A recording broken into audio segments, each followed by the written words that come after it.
All right, hello guys. As promised, here is a video about my van build.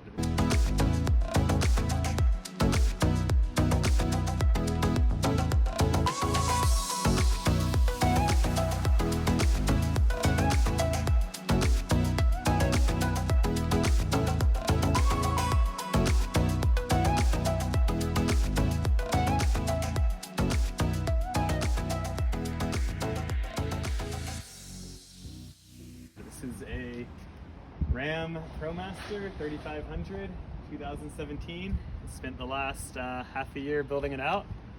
So let's take a look. The first thing I wanted to do with this van build is keep everything really open. Basically I have nothing at head level except for the shower, and like all the storage is down beneath. We have about 80 square feet in the back, maybe 90 square feet if you count the front. So it's really important to keep this as open as possible. So at a high level, we have running water, a hot shower, hot sink, a 2-burner stove. We have a slide out fridge, bed here, and this turns into a restaurant booth type deal. This table here lifts up, storage for everything we need, battery system that charges off the alternator and shore power, which you can hook up to the side of the van. And yeah, that's everything at a high level. So for the rest of the video, I'm going to go into each of these systems in a little more detail if you're curious about it. And if you have any questions, just reach out.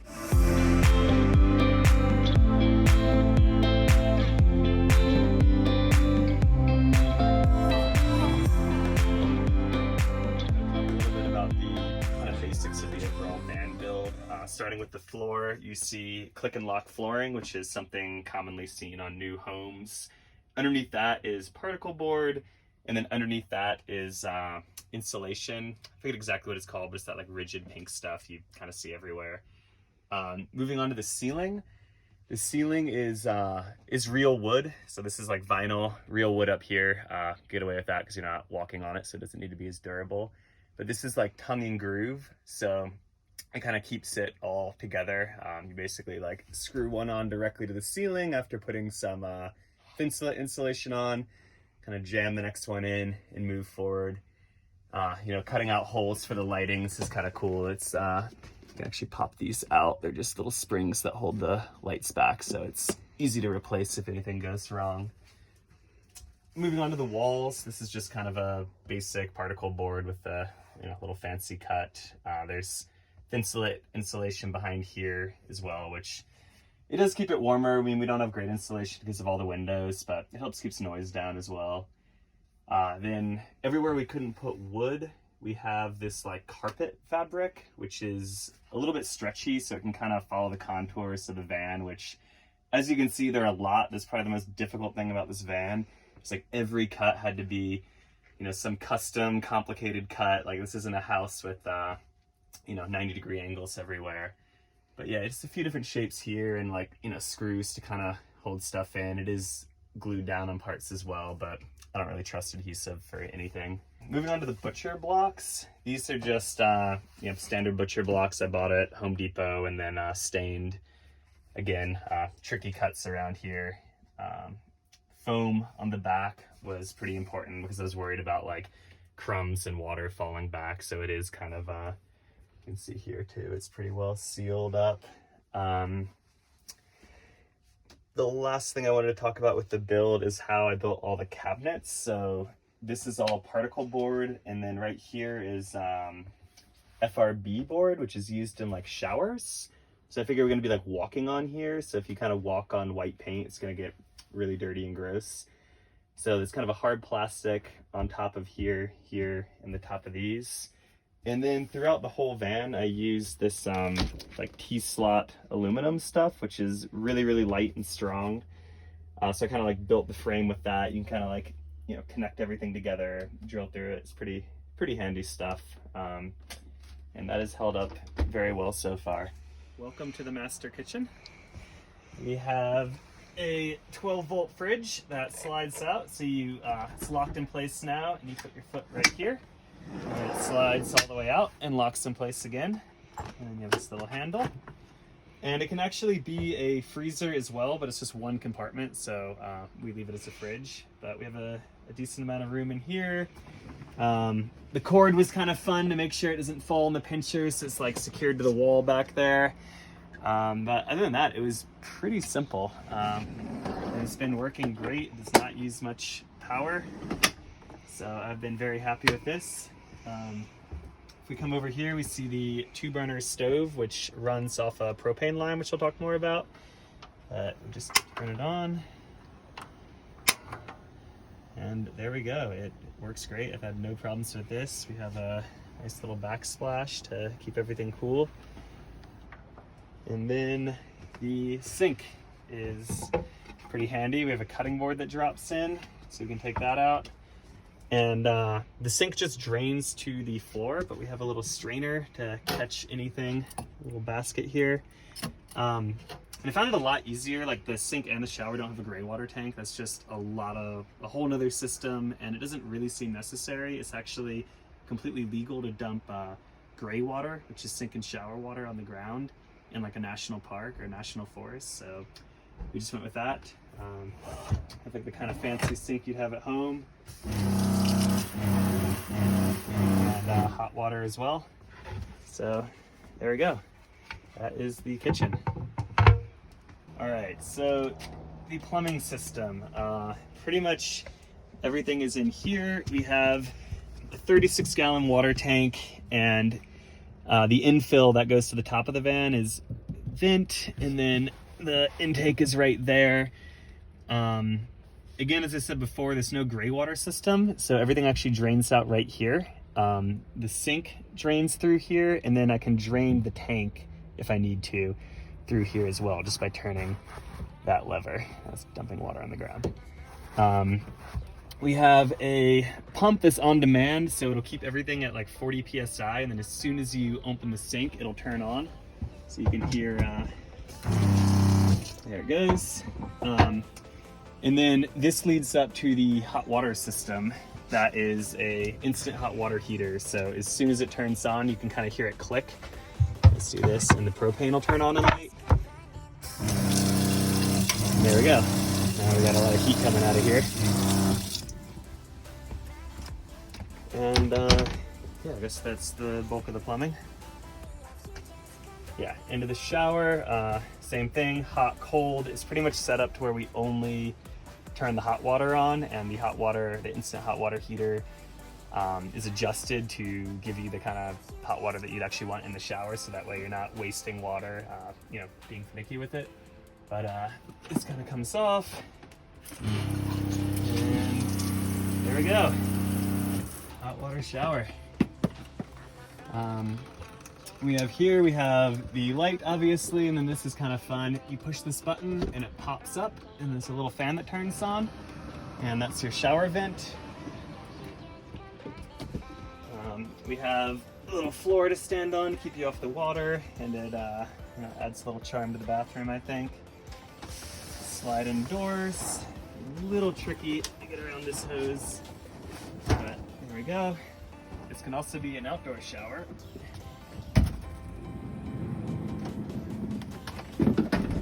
Here we go, imaginary outdoor shower.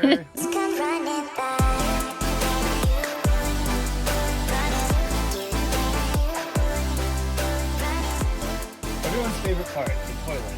This is a Nature's Head compost toilet, and believe it or not, it actually does not smell due to this vent right here is a little fan that runs 24/7 and takes any bad odor, runs it through here, and then you can look behind here, out and down to the floor of the van.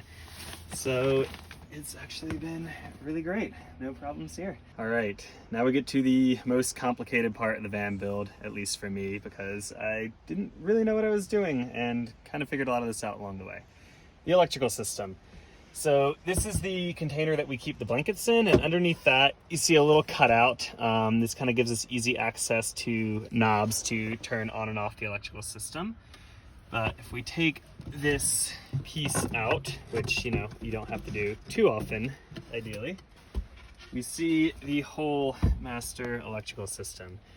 So this is a lot to look at, but essentially how this works is there's a big battery underneath here, and you can see the positive and negative terminals. And the battery can be powered from the alternator with these two smart chargers that will essentially power the battery in the correct way from the alternator, and it also won't let any of the electrical current drain the car battery, which is obviously very important. So in addition to that, it can charge from shore power, which is a box underneath here. So two ways to charge it, and then it outputs two different types of electricity as well, 12 volt and 120. So this box here turns the 12 volt to 120. You can turn it on with this little guy here. There we go. And now we have an outlet here and an outlet hidden on the other side of the van. We have a little extender to charge your laptops and stuff. We have lots of circuit breakers and safety cutoffs throughout this. These knobs, this knob turns on the smart chargers, so I can do charge from one, the other one, or both. And it's kind of nice just to charge from one, because on long drives when I don't need to charge the battery quickly, I can charge it slower and it'll increase the life of the battery. And then if I ever run out of electricity off the grid, I can idle the car and turn both on. So we don't have any solar. We're relying 100% on the alternator when we're off the grid. Likewise, this guy here can shut the whole system off, and then it will basically take in current from shore power, from the alternator, or from both. So it's just kind of nice to have a lot of control. It helps for troubleshooting, safety, things like that. So what are we powering here with all these fuses? We have a signal booster right here. This is the lights, which operate on a dimmer switch, which is kind of nice. Then we have the fan, two different fans, the fan in the shower, and this Air Max fan here, which is really nice. So you can open this up, and the way it takes in air, from the bottom, so when it's raining you can still get ventilation. This guy gets real loud. So this is nice on a hot summer night. And then we have, see if I can remember all this. This is the pump. This is a propane detector right there. So if we do have a propane leak, this is the propane line. It will kind of start underneath here, so this alarm will go off. This guy right here is the toilet fan, and this is the fridge. It's really helpful to have all these as organized as possible. I'm generally not a very organized person, but I did try really hard to keep this not a complete rat's nest. So we have propane line to the stove, and wires going to the fridge, and this guy right here, and then we have all the wiring under here kind of follows this little highway right over the drawer here into the other side of the van. This is the inside of the signal boost. So the signal boost has something on the roof. It's a little magnet antenna on the roof that takes a weak cell phone service, brings it in here, and then broadcasts it out through this, so we can work remote. All right, so on the other side of the compartment, we have the propane. So we really only we actually haven't even filled up propane once yet, so I think it's gonna last like a month. So we store things in here, so it's not super convenient to get to the propane, but it's a pretty rare occurrence. So same deal, a little panel that sits here as the bottom shelf and then can be taken out. We have some of the stuff from the trunk protruding in. But here is our propane system. It's strapped onto the wall for good safety. We have a little gauge to measure how much we have left. This is a regulator to ensure that the devices using the propane get the right amount of pressure and operate safely. Everything is clamped on really strong, and we just have two propane lines. This one runs to under here and up to the hot water heater, and this runs underneath the bed right here to the stove. So pretty simple system, not much to it, but you know, it is really, really nice to have this stuff on demand. Welcome to the back of the van.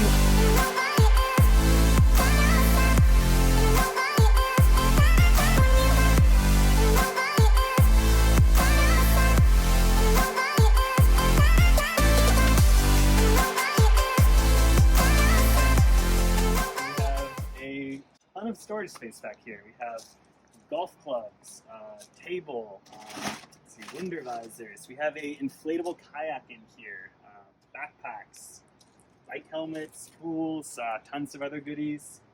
Got all the storage space by lifting like the bed and the table by about a foot off the ground. So just by doing that, it gives you like all the storage space of like, I think like an SUV is like 30, 40 square feet just by doing that. And then bike racks. This is just like a normal bike rack that is actually meant for like a sedan, but it just barely fits on these doors. Holds 2 bikes, haven't had a problem with it. So you can't get into this from inside the van, but other than that, it's been a great trunk. So something we really have not gotten to use much, being in the Southwest, are these bug nets. But hopefully it'll come in handy. We go to the Northwest. So basically they go in the rubber grommets around the door and then drop down, and then you zip them up.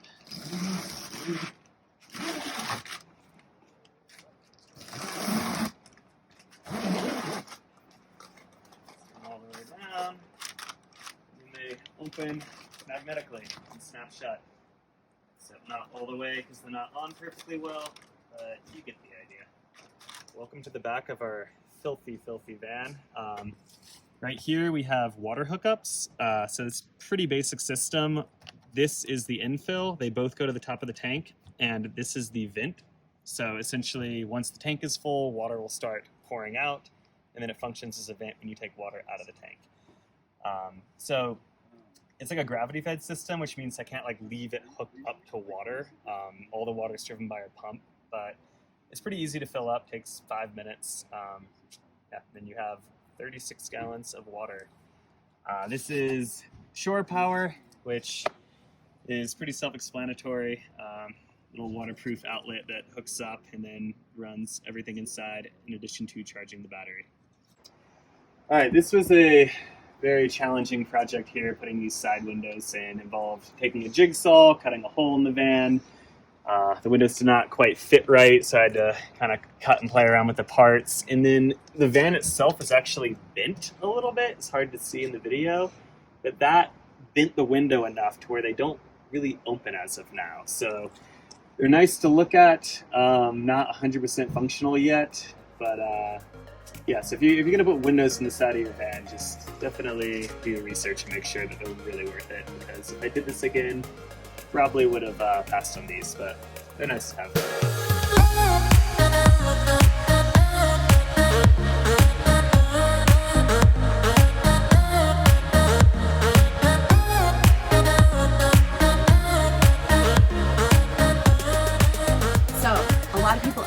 What do we do to keep warm at night, and what are we sleeping on and sleeping in? One thing that's important to note is we got the Ram ProMaster because it's 6 foot across, so it allows you to sleep horizontally. My husband's 5'10". I have less of a problem with this, but it's good to note that this is why we chose this.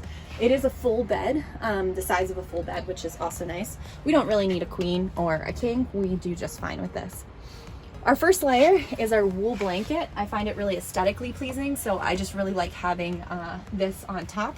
But if we go down to the second layer, we have our REI brand sleeping bags. What's really nice about them is they zip together.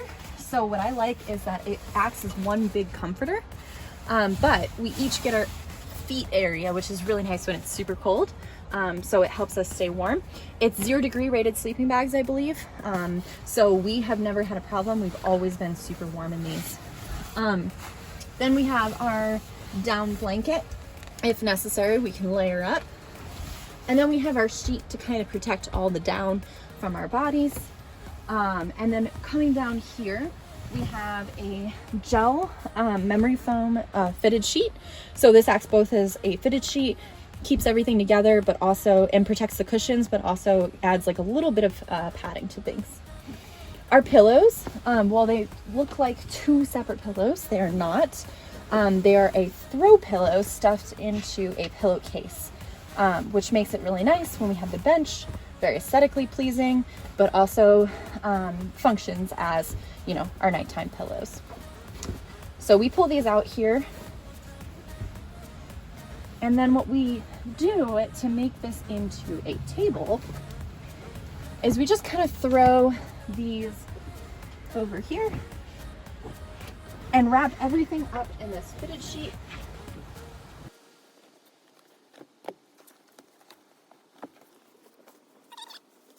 And there's a compartment. So you can see that there's 4 cushions. I'll show you where this goes in a minute. So we got cushions custom made. And unfortunately, we thought that they were going to compress a little less, but they actually compress pretty well. So we were going to sleep on basically a very hard surface. So we ended up taking egg crate, about an inch of egg crate, and putting it on top, and then wrapping it in a cushion cover, so that it was all together and easier to maneuver. So looking back, we would have gotten thicker cushions, but this works as a solution. So this is the back of the bench.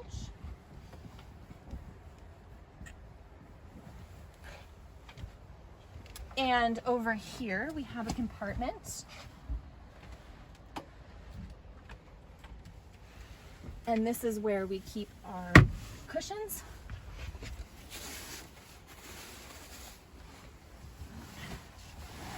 So we just stuff it in there.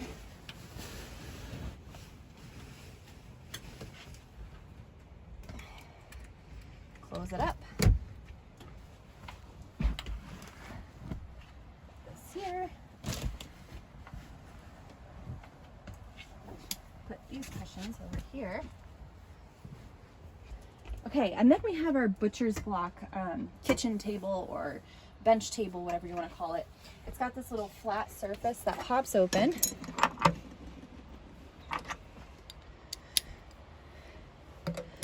And it's a crank, so we can just crank it up.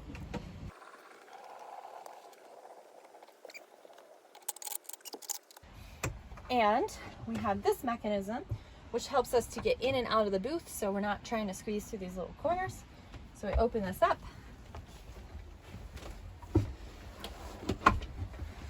And now we're sitting at the booth.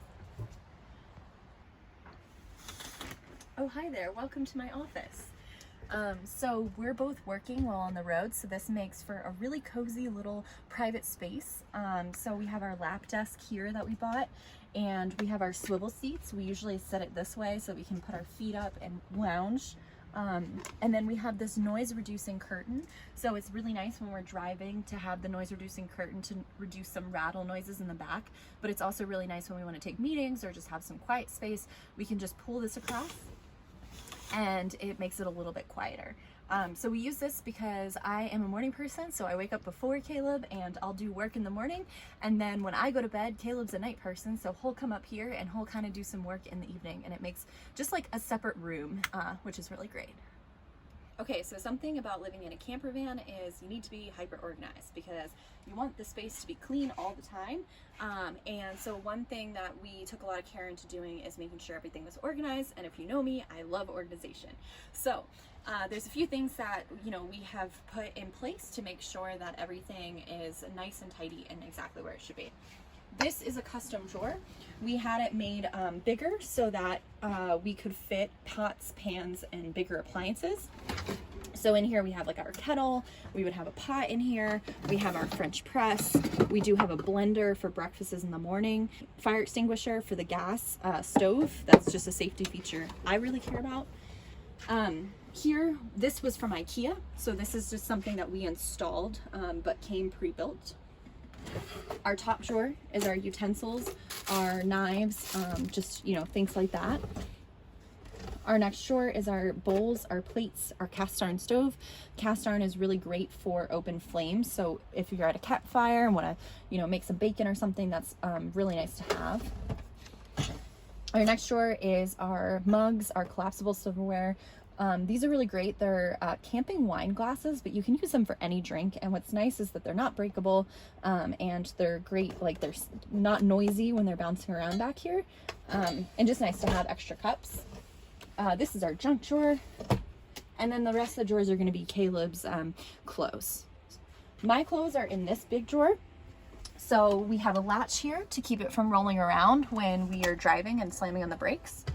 But you pull it out and you can see it's massive. I have a lot of clothes.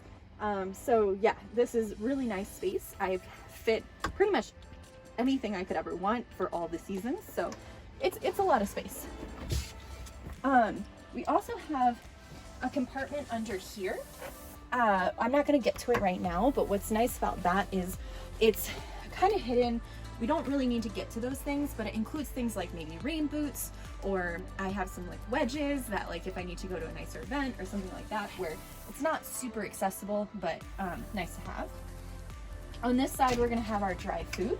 So, you know, snacks, bread, pasta, things like that.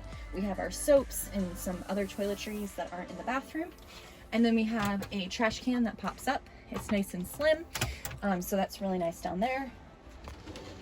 And over here, we have this hanging shower caddy. We spent a lot of time looking for something like this because then it doesn't fall off the wall and it doesn't tap as much as some other shower caddies. That's nice and organized. Our towels hanging up in there.